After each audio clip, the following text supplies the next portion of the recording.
நான் சொல்கிறேன், இந்த சர்ச்சுக்கு தனியாக போயிடாதீங்க, பயந்தே செத்துடுவீங்க.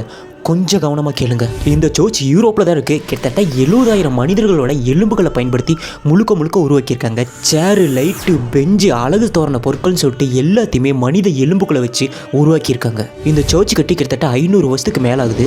500 வருஷங்களுக்கு முன்னாடி இந்த இடத்துல நோய் தாக்கி பலாயிரக்கணக்கான மக்கள் இறந்து போனாங்க. இன்னும் அதிகமான மக்கள் இறக்கக்கூடாது அப்படிங்கிறதுக்காக தான் இந்த இடத்துல இந்த சர்ச்சை கட்டினாங்க.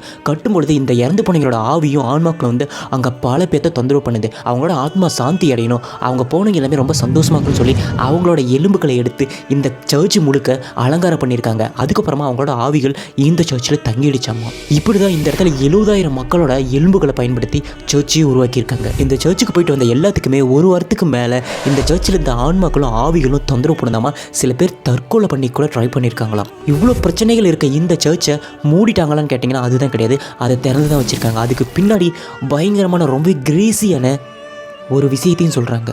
அது என்னன்னு இந்த வீடியோ சொல்ல முடியாது, ரொம்ப லென்த்தாக இருக்கும். அது வேணும்னா பார்ட் 2 கமெண்ட் பண்ணுங்கள். 2வது வீடியோவை கண்டிப்பாக மேக் பண்ணுறேன்.